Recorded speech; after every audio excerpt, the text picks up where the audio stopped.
Agora a pandemia em 5 frases. A primeira frase: cada lugar vai ter a sua necessidade. Nelson Teich, ministro da Saúde, a respeito das diretrizes para o isolamento social no Brasil.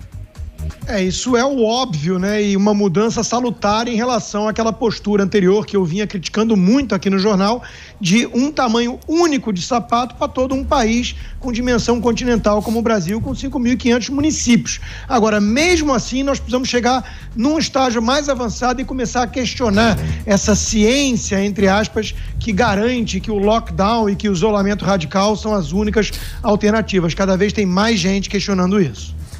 Acho positiva essa postura do ministro Nelson Teich, bem diferente do seu antecessor, de mostrar a realidade da situação, né? Da gente abordar cada estado da maneira como deve ser abordada. Não dá para se pensar uma política nacional igual para um país com dimensões continentais como é o Brasil. Eu espero realmente que cada um dos estados tenha a sua política e que o Ministério da Saúde tenha a segurança de auxiliar cada um desses estados da maneira como é a realidade de cada um. A próxima, o comitê ressalta que novas informações sobre os efeitos da pandemia, assim como uma diminuição das incertezas no âmbito fiscal, serão essenciais para definir seus próximos passos. Comunicado do Banco Central sobre a redução da Selic para 3%, o menor patamar na história.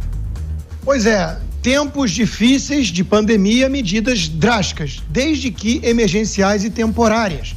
Nós precisamos ter muita atenção nesse momento para que não seja uma mudança de paradigma, abandonar aquela agenda virtuosa, liberal, que vinha ali tentando estancar a sangria fiscal e romper o teto como se não houvesse amanhã. Existe o amanhã e se isso for feito, a taxa de juros de 3% vai rapidamente ter que subir e muito.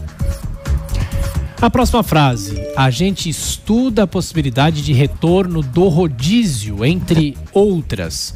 Bruno Covas, prefeito de São Paulo, sobre ações para desestimular as pessoas a sair de casa. Pois é, o prefeito Bruno Covas já fez uma ação absolutamente questionável de bloquear avenidas. Deu no que deu. Engarrafamento, trânsito, por muitas vezes algumas ambulâncias até foram prejudicadas por conta disso, ou seja, deu errado essa história de querer de todas as maneiras controlar a livre circulação das pessoas. E também vai dar errado essa questão do rodízio. Não é por aí, Prefeitura de São Paulo. Se a gente entender de todas as maneiras de que o culpado não é aquele que está saindo apenas para trabalhar, aí sim nós vamos ter uma política pública de segurança nessa área da saúde um pouco mais efetiva. O trabalhador não pode ser penalizado da forma como ele está sendo. As pessoas não estão saindo de suas casas para passear. Elas estão saindo simplesmente para colocar comida na mesa de casa. Quarta frase desta edição: isso é pior que Pearl Harbor, isso é pior que o World Trade Center, disse Donald Trump, presidente americano, definindo a crise do coronavírus nos Estados Unidos.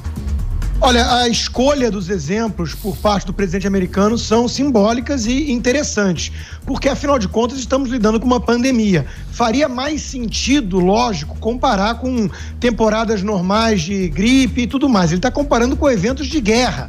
O atentado terrorista no 11 de setembro e o atentado japonês em Pearl Harbor, que fez os Estados Unidos entrarem na guerra.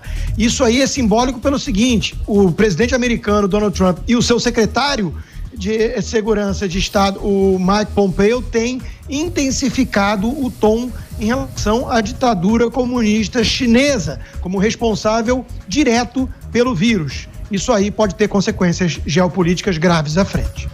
E mais uma frase: é importante que todos entendam que correm risco de se infectar de maneira grave. Jeremy Gold, epidemiologista.